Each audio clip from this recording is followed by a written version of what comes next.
August পর্যন্ত ভারতের সাথে একরকম সম্পর্ক ছিল। 5 আগস্টের পরে সেটা পরিবর্তন হয়ে গেছে। এটা হলো বাস্তব। এই বাস্তবতা নিরিখেই কিন্তু আমাদেরকে ভারতের সাথে সম্পর্ক বিনির্মাণ করতে হবে এবং কন্টিনিউ করে যেতে হবে। এখন এই পরিবর্তিত পরিস্থিতি সম্পর্কে যে কোনো পরিবর্তন আসলে কিন্তু সঙ্গে সঙ্গে যে সবাই সেটাকে হৃদয়ঙ্গম করতে পারে, সেই অনুযায়ী ব্যবস্থা নিতে পারে তা কিন্তু না, একটু সময় লাগে অনেকেরই। আমার বিশ্বাস যে ভারত এই পরিবর্তিত পরিস্থিতিতে এই সরকারের সাথে বা বাংলাদেশের সাথে সম্পর্ক কিভাবে এগিয়ে নিতে হবে সেটা তারা অবশ্যই উপলব্ধি করবে এবং হয়তো করছেও ইতিমধ্যে, এবং তারা সে অনুযায়ী এগোবে বলেই আমি প্রত্যাশা করব। প্রতিবন্ধকতা তো আছে কিছু, এতে কোনো সন্দেহ নেই। প্রতিবন্ধকতা আছে, ধরুন এই কথা আমরা সবাই জানি যে পূর্ববর্তী সরকার ভারতে যেসব কনসার্ন ছিল, যেগুলি তাদের উদ্বেগ ছিল, সেগুলি কিন্তু দূর করার যথাসাধ্য চেষ্টা তারা করেছে। আমাদেরও কিন্তু কিছু কনসার্ন ছিল, আছে। যদি একই সাথে আমাদের কনসার্নগুলো মিট করা হতো ঠিক মতো, তাহলে কিন্তু দ্বিপাক্ষিক সম্পর্ক নিয়ে এই যে এক ধরনের একটা চলাচল সেটা কিন্তু থাকতো না। কিন্তু আমরা বাস্তবে এবং মোটা দাগে আমরা দেখতে পাই যে আমাদের যেগুলি কনসার্ন ছিল সেই কনসার্নগুলি ঠিক ওইভাবে কিন্তু সেগুলি ব্যবস্থা নেওয়া হয়নি। ব্যবস্থা নেওয়া হয়নি এই কারণেই যেটুকু সমস্যা। তবে একটা বিষয় হলো যে সম্পর্ক তো একদিনের, এক বছরের বা এক যুগের না, আর অনেক বেশি সময়ের ব্যাপার। সবসময় একরকম যাবেই এমনও কথা নেই। আমরা আশাবাদী হতে চাইবো যে আমরা একটা ভালো সম্পর্ক প্রতিষ্ঠা করতে পারবো, যাতে করে দুই পক্ষের স্বার্থ সংরক্ষিত হয়। আমার মনে হয় সবচেয়ে গুরুত্বপূর্ণ হলো এই বিষয়টা যে দুই দেশের মধ্যে সম্পর্ক এমন হবে যেন উভয় দেশেরই স্বার্থ সংরক্ষিত হয়, যেন শুধু সেটা একদিকে না যায়। ডিজাইন, এলিগেন্স, বিউটি, সেরা পণ্য সবার জন্য জেভিকো। যারা শক্তিমান তারা প্রভাব বিস্তার করার চেষ্টা করবে। আপনার ঘর গোছাতে হবে যাতে আপনার উপর আন্ডিও কোনো প্রভাব বিস্তার করতে না পারে। আমরা কি সেই ঘর গোছাচ্ছি? সেটা চিন্তার দায়িত্ব কিন্তু এখানে যারা আছেন আপনাদের উপর। আপনারা অনেকেই এখানে চিন্তক আছেন, আপনারা ইনফ্লুয়েন্সার আছেন। আপনারা এটা চিন্তা করে দেখবেন যে আমরা ঠিক মতো আমাদের ঘর ঠিক মতো গোছাচ্ছি কিনা। ভবিষ্যৎ মূল নীতি হবে, মূল লিটমাস টেস্ট হবে যে স্বার্থ, আমাদের স্বার্থ।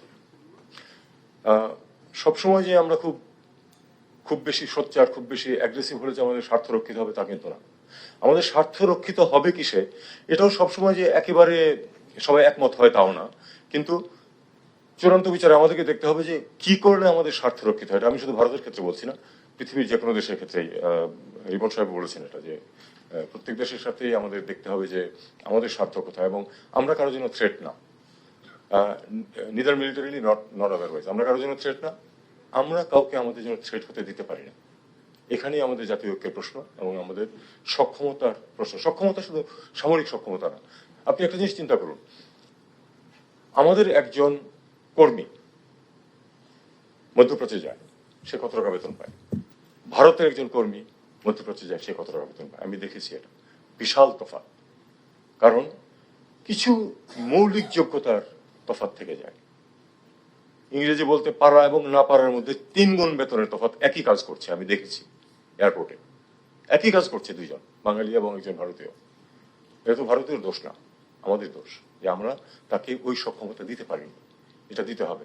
আমি কিন্তু যে কোনো খানেই যাই, আমি প্রথম কথা বলি যে আমাদের শিক্ষার, বিশেষ করে স্কুল শিক্ষা তো একটা আমি একটা টার্ম কয়েনিজ করেছি, পছন্দ হবে কিনা আপনাদের জানি না, আমি এটা ব্যবহার করছি, আমি লেখাতেও ব্যবহার করেছি। সেটা হলো যে এডুকেশনাল অ্যাপারথাইড।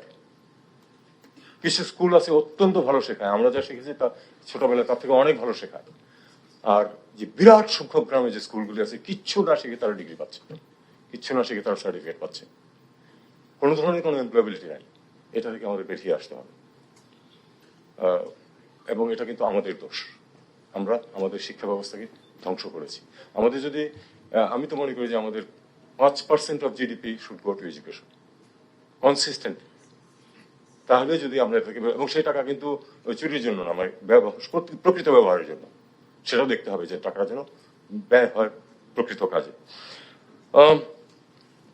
সামনে কি আছে পারস্পরিক স্বার্থ ছাড়াও, ধরুন পাকিস্তানের সাথে সম্পর্ক, তিস্তাবাদ নির্মাণ, জাতীয় সংলাপ, এগুলি সবই আছে, এগুলি থাকবেও, কিন্তু আমাদের মূল উদ্দেশ্যটা থাকবে আমাদের সক্ষমতা বাড়ানো, সক্ষমতা আন্তর্জাতিক পর্যায়ে এবং সক্ষমতা আমাদের অভ্যন্তরীণ পর্যায়ে।